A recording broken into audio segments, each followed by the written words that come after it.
నోర్వేకి స్వాగతం. సో నిన్న cycle of return గురించి తెలుసుకున్నాం. ఇది చాలా ఇంపార్టెంట్ ఆస్పెక్ట్.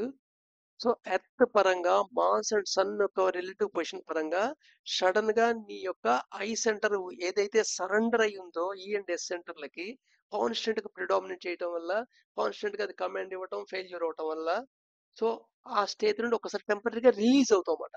సో నీ అకౌంట్స్ మళ్ళీ సెటిల్ చేస్తుంది అనమాట. అకౌంట్స్ మళ్ళా సెటిల్ చేస్తుందంట. ఇది గవర్నమెంట్ అప్పుడప్పుడు ఆ ఆ అప్పులన్నిటిని నల్లిఫై చేసేసి మళ్ళీ ఫ్రెష్ గా అప్పు ఇస్తుంటారు కదా రైతులకి. జస్ట్ అలాగా.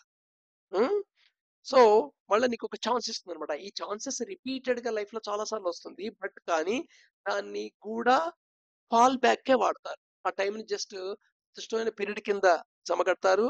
ఆ టైంలో అంతకు ముందు ఉన్నంత కాన్షియస్ కూడా సెల్ఫ్ కాన్షియస్ కూడా లేకుండా సింపుల్ కాన్షియస్నెస్ తో బతికేస్తారు. వితౌట్ అవేర్నెస్ లైఫ్ నడిపేస్తారు. మళ్ళీ రొటీన్ పొజిషన్కి వెళ్తుంది. అందుకని లైఫ్ ఒక సైకిల్ కింద కనబడుతుంది అనమాట. ఆనందంగా జరుగుతున్న ఫేజు, బాధలతో జరిగిన ఫేజు, ఆనందంగా జరిగిన ఫేజు, బాధలతో జరిగిన ఫేజు, ఇలా సైకిల్ లా కనబడుతుంది అనమాట. So whenever a coded impulse is received by I centre కి ఒక కోల్డ్ ఇంపల్స్ రాగానే ఇట్ మస్ట్ కాంటాక్ట్ ఈ centre before giving command. So ఈ సెంటర్ ని కౌంట్ చేయాలి. అంటే ఎమోషన్స్ చాలా important. To induce it to call for suitable feelings. దాని గురించి ఆ పని చేయడానికి సూటబుల్ ఫీలింగ్స్ ఇండ్యూస్ అవ్వాలి. And then with average intensity contact S centre. తర్వాత ఎస్ సెంటర్ కాంటాక్ట్ అవ్వాలి and issue A joint command. Joint command ఈ అండ్ ఎస్ సెంటర్ కి అవి ఇవ్వాలి. సో ఇది ఒక సూత్రం అనమాట పైన చెప్పింది. ఇప్పుడు దీన్ని ఎలాగ ఇంప్లిమెంట్ లో ఎగ్జిక్యూట్ చేయాలి అనేది మనం ఆలోచించి చేయాలి. కొన్ని ఎగ్జాంపుల్స్ చెప్పాను కదా నేను. సో ఆలోచించి చేయాలి ఎలాగా అనేది. సో ఎలా ఇమోషన్స్ డెవలప్ చేసుకోవాలి. ఇమోషన్స్ డెవలప్ చేసుకోవడం అంటే కాంటాక్ట్. ఫర్ ఎగ్జాంపుల్ ఒక చిన్న లైవ్ ఎగ్జాంపుల్ చెప్తాను చూడండి. సపోజ్ రేపు మార్నింగ్ 6:00కల్లా బస్సు వస్తోంది. ఒక ఎక్స్కర్షన్కి వెళ్ళాలి. సో 5:00కి లేచి రెడీ అవ్వాలి. అలారం పెట్టుకుంటావు, పడుకుంటావు. 5:00కి మోగకుండానే 5 నిమిషాల ముందే మెలకొచ్చే అవకాశం ఎక్కువ. సరే మోగంగానే టక్కుమని లేస్తావు, టకటక రెడీ అయిపోతావు, రెడీ అవుతావు, వెళ్తావు, బస్ ఎక్కుతావు, ఆ ట్రిప్ వెళ్ళిపోతావు. దీనికి కారణం ఏమిటి అంటే ఐ సెంటర్ కమాండ్ ఇవ్వటమే కాదు పొద్దున్న లేమ్మని. ఆల్రెడీ అక్కడ జరగబోయేది నువ్వు ఇమాజిన్ చేసుకుంటావు. ఆ ఇలా వెళ్తాం, చూడటానికి వెళ్తాం, అందరి పిల్లలతో ఎంజాయ్ చేస్తాం, ఎక్స్కర్షన్ లో ఇలా ఇలా ఎంజాయ్ చేస్తాం. సో అని ఒక ఎమోషన్ ఫీలింగ్ డెవలప్ చేసుకుంటావు నువ్వు అంతకు ముందు రోజే. ఎప్పుడైతే ఫీలింగ్ డెవలప్ చేస్తున్నావో ఈ సెంటర్ అక్కడ పొద్దున్నే లేవటం అనేది శరీరానికి శరీరం యొక్క ఎనర్షియాకి కష్టమైనప్పటికీ కోఆపరేట్ చేసేస్తుంది.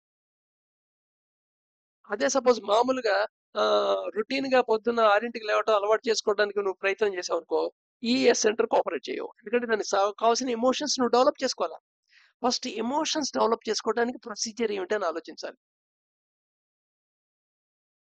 దానివల్ల ఎమోషన్స్ ఎలా డెవలప్ అవుతాయంటే 2 రకాల పద్ధతులున్నాయి. ఒకటేంటో నోటీసబుల్ డిఫరెన్స్ తెలియకుండా చేసుకుంటూ వెళ్ళటం ఒక పద్ధతి.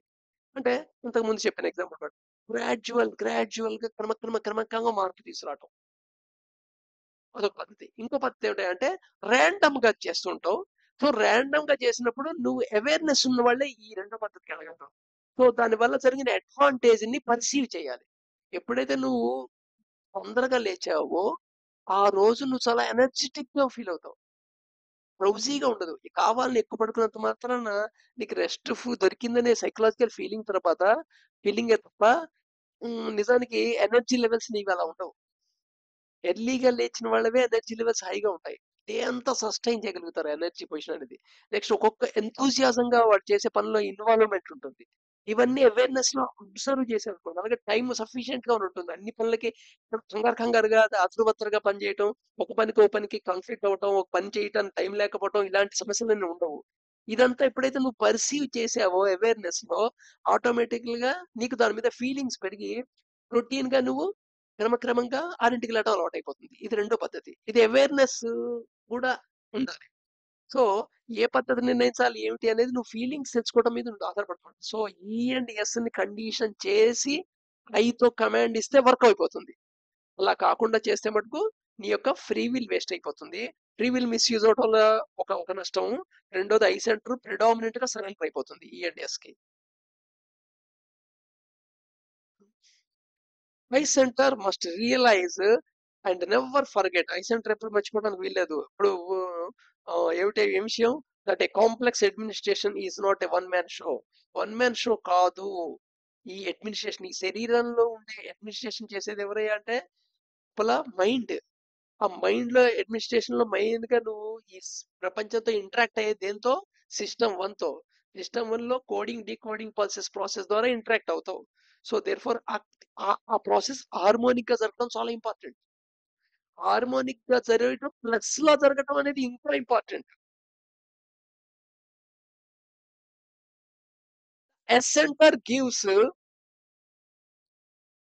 its formal acceptance because the E center is greatly ally of the S center.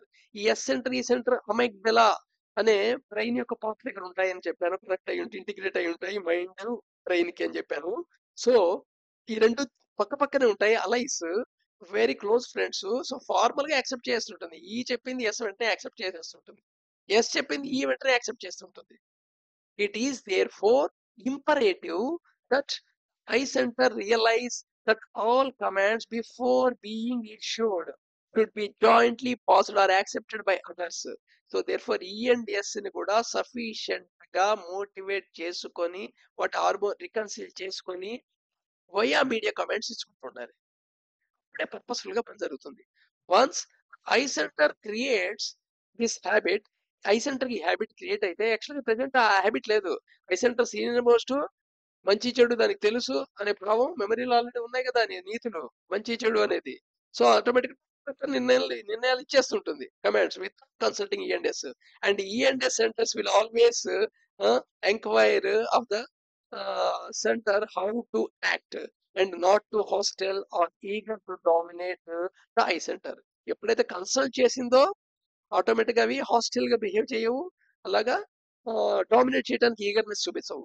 So I centre తో కోఆపరేట్ గా జరిగిపోతుంది. ఇది హార్మోనిక్ ప్రాసెస్ ని డెవలప్ చేసుకోవడం అన్నమాట. So harmonic process in thinking లో, కోడింగ్ డికోడింగ్ లో ఐఈఎస్ హ్యాండిలింగ్ అనేది ఒక నిరంతర ప్రాక్టీస్. ఇది then only you can lead a happy life. ఇది ఇంకా స్టార్టింగే. ఇది హార్మోనిక్ ఫామ్ అయితే అప్పుడు ఇన్ సెంటర్ డెవలప్మెంట్ అవుతుంది. ఇన్ సెంటర్ ఫీల్డ్ లోకి వచ్చిన తర్వాత నీకు ఇన్సైట్స్ అని వస్తాయి, కాన్సన్ట్రేషన్ డెవలప్ అవుతుంది. ఇప్పుడు ఎప్పుడైతే నువ్వు కాన్సన్ట్రేషన్ డెవలప్ చేస్తావు మెడిటేషన్ చేయగలిగే కెపాసిటీ వస్తుంది. ఇక్కడ ప్రత్యాహార స్టేజ్ వస్తుంది. ప్రత్యాహార స్టేజ్ ఒక ప్రొలాంగ్డ్ ఫేస్. ఆ ఫేజ్ లో same correct methods, same process నువ్వు కంటిన్యూ చేస్తున్నట్టయితే అప్పుడు ధారణ ధ్యాన సమాధి అనే స్థితిలోకి ఆటోమేటిక్ ఎక్స్పోనెన్షియల్ ప్రాసెస్ అది. అది ఆటోమేటిక్ గా నీలో ఉండే సెల్ఫే నేను గైడ్ చేస్తుంది. ఈ ఈ టోటల్ ప్రాసెస్ లో కంప్లీట్ మైండ్ సెక్షన్ 1 సెక్షన్ 2 తో ఇంటిగ్రేట్ అవుతుంది. సెక్షన్ 1 సెక్షన్ 2 కలిసి సెక్షన్ 3 తో ఇంటిగ్రేట్ అవుతాయి. సెక్షన్ 1 సెక్షన్ 2 సెక్షన్ 3 కలిసి సెక్షన్ 4 తో ఇంటిగ్రేట్ అవుతాయి.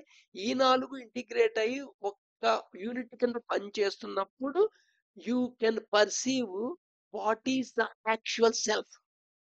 ట్రాన్సెండెడ్ సెల్ఫ్ ఉందే, వాయిడ్ అని బుద్ధుడు చెప్పింది, లేదా ఆత్మ అని వేదాలు చెప్పింది ఏదైతే ఉందో, లేదా నీలో ఉన్న దైవత్వం అని కానీ డివైన్ ఫ్రాగ్మెంట్ అని కానీ నీ యొక్క రియల్ సెల్ఫ్ ని అప్పుడు నువ్వు పర్సీవ్ చేయగలుగుతావు. ఇంత ప్రాసెస్ ఉందన్నమాట. ఇంత ప్రాసెస్ గురించి లేకుండా డైరెక్ట్ గా మెడిటేషన్ చేసేసి ఏదో నేర్చుకుని చేసేసావు అనుకుంటే దానివల్ల ఏదో జరిగిపోతుంది అనుకుంటే పొరపాటు.